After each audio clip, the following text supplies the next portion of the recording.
আমার দেখা একজন প্রবাসীর সব থেকে কষ্টের একটি ঘটনা।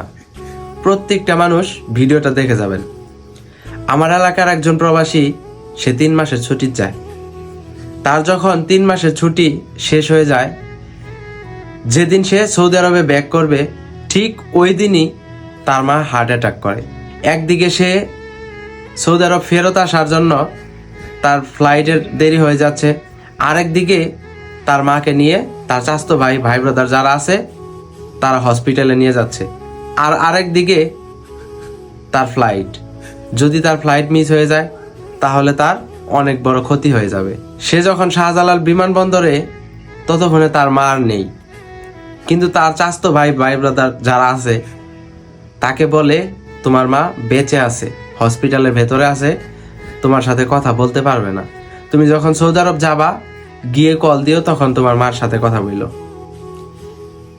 তখন ওই প্রবাসী বিমানে উঠতে বাধ্য হয়, কারণ তার ভাই বাদাররা সবাই ভাবছে সে যদি তার মায়ের কথা চিন্তা করে ফ্লাইটটা মিস করে, হয়তোবা তার অনেক বড় ক্ষতি হয়ে যাবে, যার কারণে তার সাথে মিথ্যা বলতে বাধ্য হয়।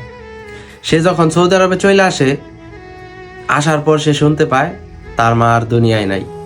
অথচ সে যখন হজরত শাহজালাল আন্তর্জাতিক বিমানবন্দরে রয়েছে ঢাকাতে, তখনই কিন্তু তার মা ইন্তেকাল করে, কিন্তু তাকে বলা হয়নি।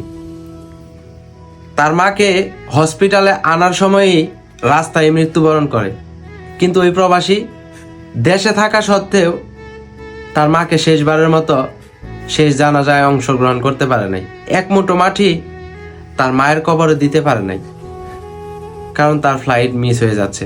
ওই প্রবাসীটা জানে ওই মুহূর্ত কেমন লাগছিল তার এই প্রবাসের মাটিতে, কতটুক ধৈর্য সেই বিদেশের মাটিতে থাইকা করছে। দেশের মাটিতে থাইকাও তার মায়ের মৃত্যু সংবাদটাও তার কাছে লুকাইছে।